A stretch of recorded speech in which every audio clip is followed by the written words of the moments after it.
MLA చాలా వరకు 5 సంవత్సరాలు ఇసుక మాఫియా, మట్టి మాఫియా, రియల్ ఎస్టేటు ఇవన్నీ కూడా చేశారు సార్. ఇంతకుముందు ఆయన ఎమ్మెల్యే కాకముందు ఫస్ట్ నిలబడినప్పుడు నా బనీనంతా బొక్కలే ఉన్నాయి, నేను ఇల్లు అమ్ముకున్నాను, ఈసారి నన్ను గెలిపికపోతే నాకు పూలహారం వేయాలని చెప్పిన నాయకుడు ఒక తోపు బ్రదర్స్ అని నేను సార్ కూడా చెప్తున్నాం. మరి ఈరోజు బొక్కలు పడిన బనీన్ ఎక్కడుంది? నీ బొక్క ఆ రోజు బొక్కలు ఉన్నాయి, ఈ రోజు అన్ని కూడా హౌసింగ్ కూడా బొక్కలు పెట్టి దోసుకునే నాయకుడు ఒక తోపు బ్రదర్స్ అని కూడా మనం చెప్పవచ్చు.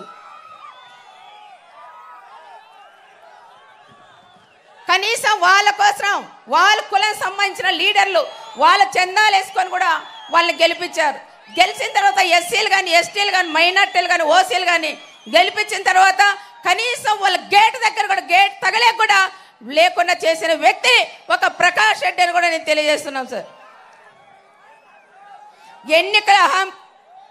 ఈ ఎన్నికల ఎమ్మెల్యే అహంకారం, ప్రజల మధ్య జరుగుతున్న యుద్ధం, మన రాష్ట్రాల్లో జరుగుతున్న యుద్ధం, మనమందరం కలిసి ఎమ్మెల్యేలు అయితే తప్పకుండా మన అన్న చంద్రబాబు నాయుడు గారు సీఎం అవడం ఖాయమని ప్రత్యేకంగా కూడా చెప్తున్నాం. ఓట్ అనేది ఆయుధంతో అవినీతిని ఎమ్మెల్యేకి కూడా బుద్ధి చెప్పాలని ప్రత్యేకంగా ప్రజలను కోరుకుంటున్నాం. రాప్తాడు ప్రజలు సిద్ధంగా ఉన్నారు సార్. ఎప్పుడు ఎలక్షన్లు వస్తాయా, ఎప్పుడు ఎలక్షన్లు వస్తే ఓటేసి చంద్రబాబు నాయుడు గారిని సీఎంగా చూడాలనేది ఎంతో మంది కూడా మా నియోజకవర్గంలో కూడా ఆశ ఉంది సార్. చాలా ఇబ్బందులు పడిన మా నియోజకవర్గం, చాలా కష్టాల్లో కూడా ఉన్నాం. చాలా మంది పేదవాళ్ళు ఉన్నారు సార్. నీళ్ళు ఆ రోజు ఇచ్చారు కట్టి ప్రాంతం అంతా కూడా అప్పుడు సస్యశ్యామలైంది. 5 సంవత్సరాల్లో ఇబ్బంది పడుతున్నారు.